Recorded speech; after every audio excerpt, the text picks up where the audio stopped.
right, Ilima-Lei, you talked about kind of getting used to your role, and now just outside of fighting, even you're having programs to help Hawaiian culture, scholarships, so forth.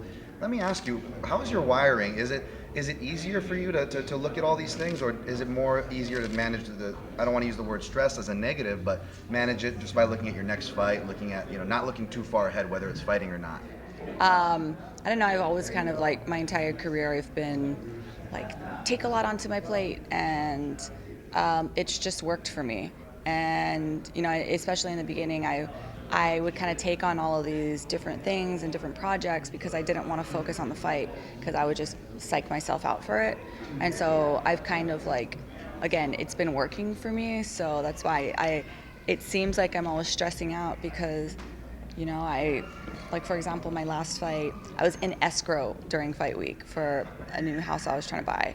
And I was also doing scholarship applications and a bunch of other stuff. And everyone thought I was crazy, but it's just, that's how I've always worked. So. And did this go even Yeah. like back in school, college, whether it was a test or a sport? Were you more of a game day performer no matter how the things leading up to it? For sure. I'm definitely a gamer. Yeah. Because So. your performances, it's hard for us to tell on the outside that you have all these things going on when you tell us afterwards. You do a very good job at hiding it. So I Thank you. Yeah, but that's why during the off season I crash so hard, just because I'm like, okay, this is when I veg out and do nothing.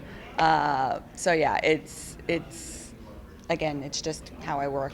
But from that off season to the busy season like it is now, it just seems like you have a really strong support system. Obviously family, but your crew over there in San Diego, Richie Boogeyman Martinez, or your teammate Liz Carmouche. I saw her come up here. Mm-hmm. You guys seem like, I mean, you can say that about all teams, but you guys seem really tight. Does that help that keep you grounded? Oh, for sure, we're super cohesive, and like. I don't know how it is at other gyms because I've only been at this gym since the beginning. Like literally, they were the first gym that I walked through those front doors with, like when I just wanted to lose weight, and I've stayed with them the entire time. So I don't know how other teams operate, but from my experience, I mean, I don't even consider them a team; they're my family. And so and a lot of people from the outside say that we have something really special at 10 Planet San Diego. They always say that whenever they do come into the gym, they feel that it really is a family, that everybody truly cares about each other. And so, I think I'm really fortunate in that sense. So yeah, we do. We have a really good thing going. And I've been with the same coaches the entire time, which is rare too. I didn't know how rare that was. And so, we have it down, and yeah, they're my family. I'm loyal to them. And I'm sure you don't want to give away the game plan you and your coaches and team came up for this fight. But from an outsider perspective, I'm admittedly excited just to see you two grapple. I think Kay Jackson has a very aggressive style. Obviously, you know what you're doing from top or bottom.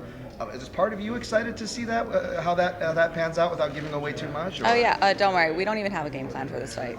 We don't have game plans going into my fights because my coaches are confident in all of my abilities, and we might work on something very specific for a camp. For example,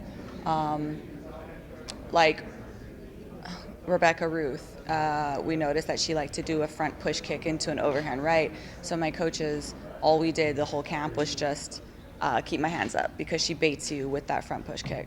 So like little specific things we might work on in camps, but the actual game plan itself, they're always very flexible because they're confident wherever I want to take the fight to. So yeah, but when it comes to grappling with Kate Jackson, I am super excited. Like I always say that she has the best ground game next to mine in the division.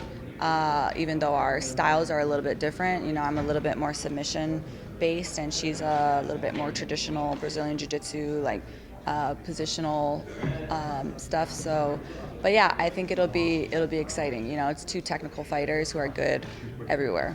Last one from me. Do you think fighting a girl like Vita Ortega was a nice kind of a matchup to get ready for another aggressive opponent? And I guess an attachment to that, just curious, how do you see Ortega versus Lara going this weekend? You fought both of them. I did. I actually think Lara's going to have sorry. I actually think Lara's going to come out with the win. I mean, I think it's going to be a good fight. They always have good fights, but I think Lara's length is going to be really tough for Veta to get inside. And when she does get inside, Lada has really, really good leverage.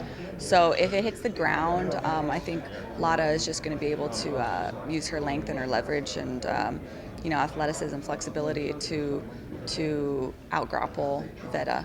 But I think that one's going to be really exciting though.